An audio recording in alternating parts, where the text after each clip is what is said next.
everybody, and welcome back to my Kimbo's Comfort Kitchen. And today we are going to do fluffy meatloaf. Yes, I said fluffy meatloaf. I actually took this recipe from a restaurant which was presented by Ina Garden a while ago. 1776 house on the eastern seaboard of the United States. I modified mine because they have veal in it, and I don't eat veal anymore. This is just pork and beef meatloaf, but it's not your mom's meatloaf, that's for sure. This is a very light meatloaf. What makes it, aside from how we prepare it, is also a garlic butter sauce that goes with it, and it's extremely tasty, very easy to make. And so let's get going and get this show on the road and make some meatloaf.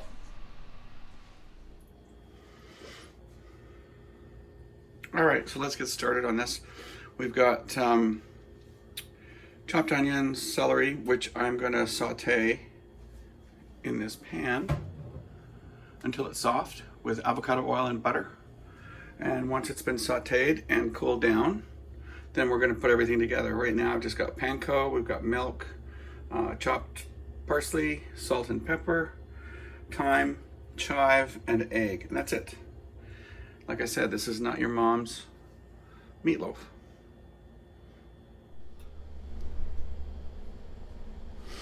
All right, so I have lightly sauteed the onions and the celery. Now, the next step is pretty important, not just for this, but in many types of mixing. I couldn't get ground pork at the butcher, so what I did was I ground my own. Now if you don't have your own grinder, then obviously you can't do that, but this is actually better for me because this is a lot looser. It's not bound.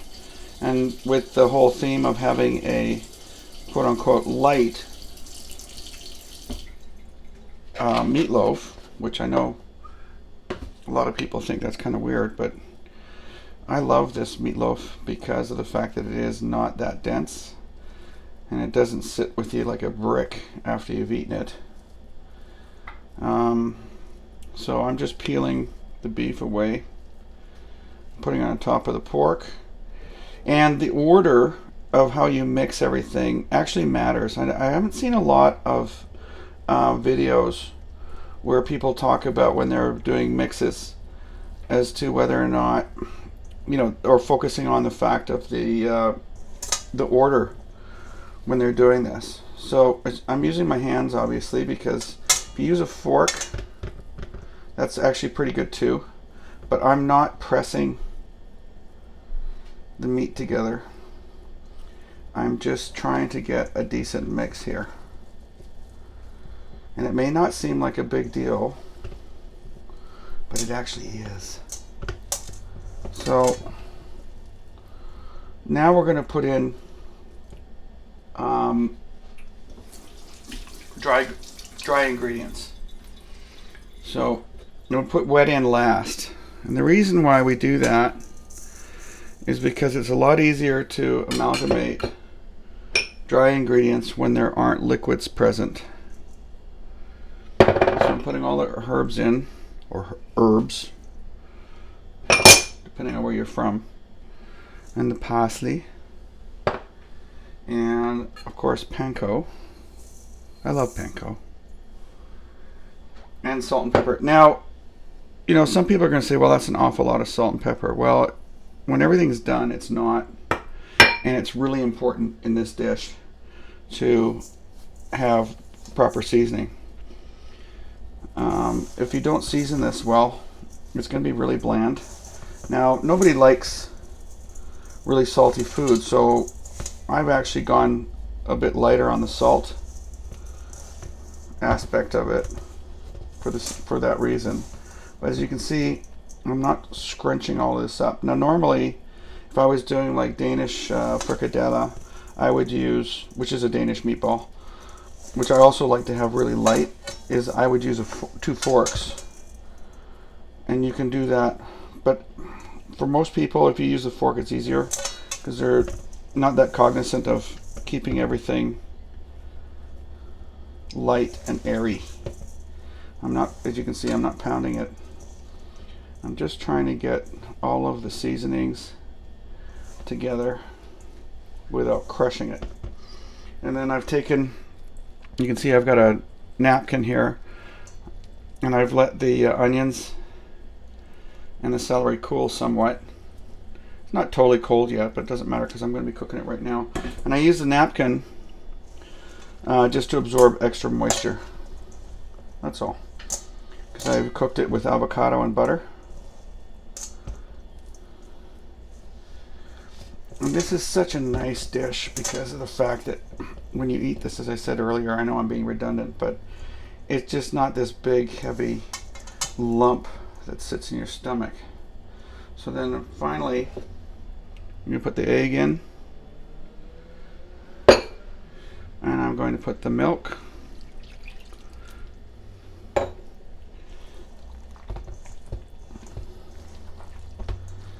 And we're going to mix this really well without crushing. No pounding, no pressing, not right now anyway. We have to press a little bit when we want to form it. But right now, I just want to keep everything really loosey-goosey. And you know what? This is working out perfect. As I said, you can use forks instead if you're not comfortable using your hands. But I just want to make sure this is all really evenly spread out without compressing it. And my glasses keep falling off, sorry. That's what happens when you get old. Need glasses. Okay. Alright. So this is about as well mixed right now as I want to get it. And the next step is we're going to form this. And I'm actually going to put these into some pans for freezing because I'm not going to obviously eat all of this at once. But this freezes really well. And I can pull this out at the last minute and decide, hey, you know, let's have this for dinner tonight. And it's amazing. Okay?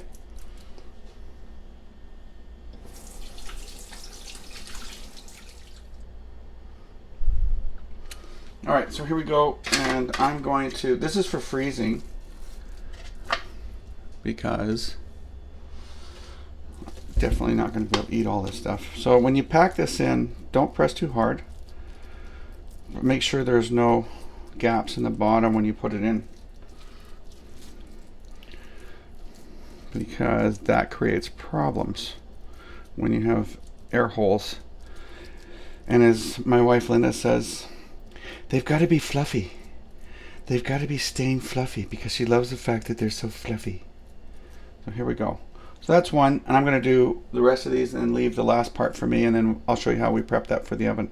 Now, with the frozen ones, what I do is I pull them out. You can even do it the day of. I just pull them out frozen and put them upside down on a tray with the tin foil still on it, with this still on it, and put it up to, but you want to keep it on to keep the moisture. But put on a tray and put it up to 400 degrees, frozen, for like 30 minutes. And then reduce heat down to 300 for another 30 minutes. And then check your thermometer to make sure it's over 145. Now, FDA and everybody else says it's supposed to be 165 for pork. But these days, I'm telling you personally, I always do 145 because I don't like my pork overcooked. I want it still to be juicy. So that's the deal. And we'll come back and we'll actually prep for the oven. Okay, so I've packed these all into foil. And these ones here I'm going to freeze, as I mentioned earlier, and I can just pull out when I want. They'll be great.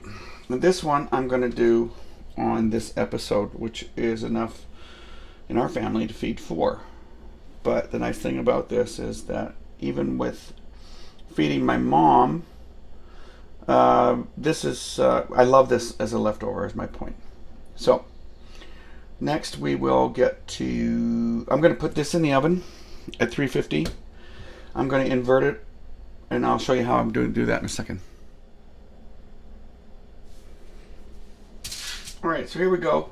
I'm going to take some vegetable spray, put that on the bottom so it doesn't stick. It's really complicated.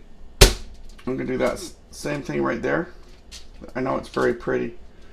And I'm going to put that in the oven for 40 minutes. After 40 minutes, I'm going to pull this off because I want to brown it. And I'll show you what that looks like afterwards. And I also can take the internal temp and then go from there. While that's happening, we're going to make a garlic broth / sauce. Which is the one that it's actually what makes this. I mean, it's nice and fluffy and it's got great flavor and everything, but the sauce just is so amazing. So let's get started on that one. All right, so let's start with the sauce, and this is really the important part, as I mentioned earlier. So I've heated some avocado oil. Now I don't want to burn the garlic. Turning the heat, I had it on high as I introduce it, but I'm going to turn this down quite a bit. I'm going to turn it down to about 30% on the dial, depending on your stove. And what all I really want to do is brown this and soften it up a bit, and then I'm going to drain it. I'm going to reserve the oil because this oil will have garlic infused in it, and I can use it for a lot of other things. It'll be awesome. But right now, all I want to do is essentially soften the garlic up, and it'll sweeten before it goes bitter. But as I said, if you burn it, it's horrible. So you want to be really careful on that. And I'll strain that out, and then we'll go to the next step on the sauce. But as you can see right there, it doesn't take very long for it to start to brown. And when it gets a little bit darker and a little bit softer, because eventually I want this to be a mush, or otherwise known as soft, so that we can incorporate this into a chicken stock with the herbs, the same herbs that we used at the beginning. So I hope you had some reserve and held some back. If you'd read my recipe, then you would know that, wouldn't you? Anyway, I've had some cocktails and it's kind of fun. This COVID thing is really taking its toll, isn't it?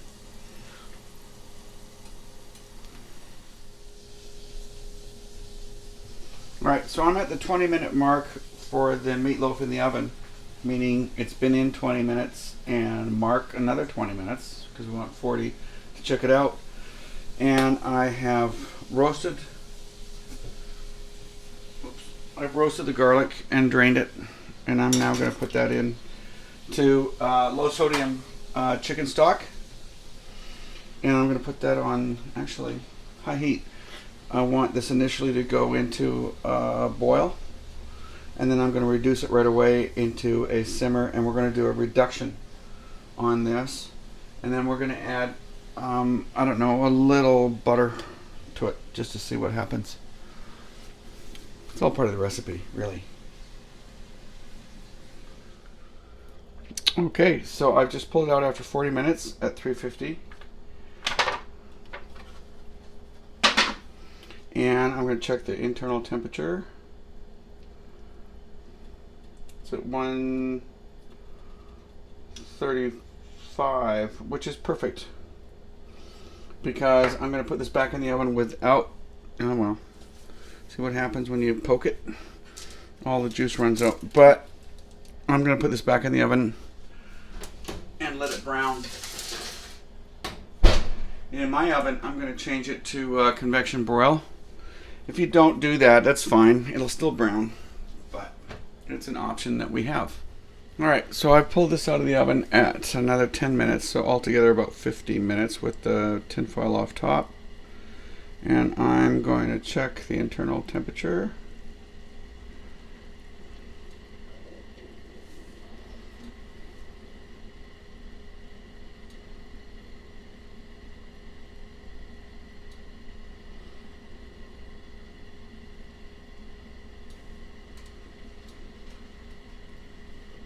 And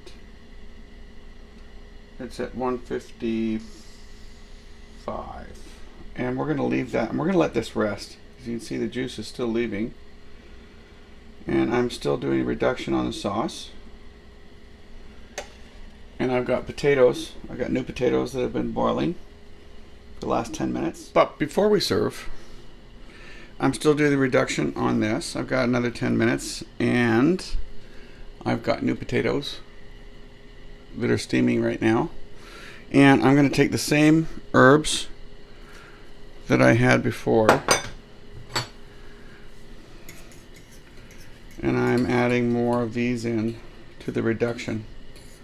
Now, because these are fresh, you don't want to cook these all the way from the beginning. Fresh herbs are delicate, and if you overcook them, you lose half the flavor. Now, when you're dealing with dried herbs, it's actually the opposite because it's concentrated. But I'm using fresh chive and thyme and parsley, and I'm still going to let this reduce. By the time this gets done, we're going to have a nice little sauce. Okay, so I should mention that after I added the herbs, I'm going to also scrunch the garlic a little bit.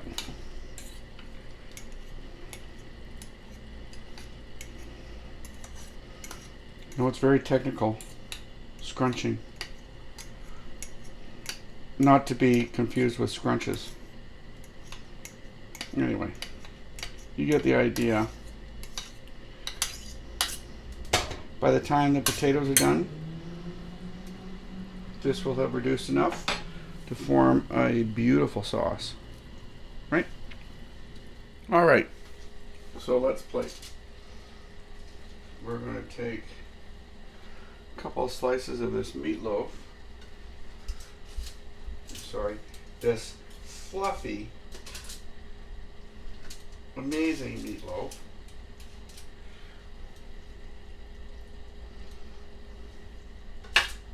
Yeah, that's really working for the food stylists, but that's the way it goes.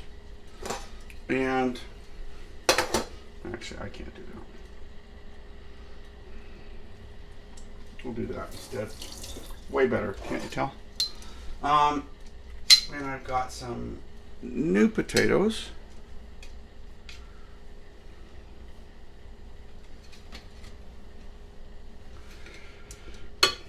There we go. And I've got this sauce, which we've been doing actually for more than half an hour. And I'm putting that over everything. Normally I would cut the new potatoes in half, put a little bit of salt in them, but you know what, for our purposes right now, because I'm going to take a picture of this in a second, this is pretty much it. And this is fluffy meatloaf. Remember, subscribe if you like my stuff, and we're really having a lot of fun here, so enjoy, please.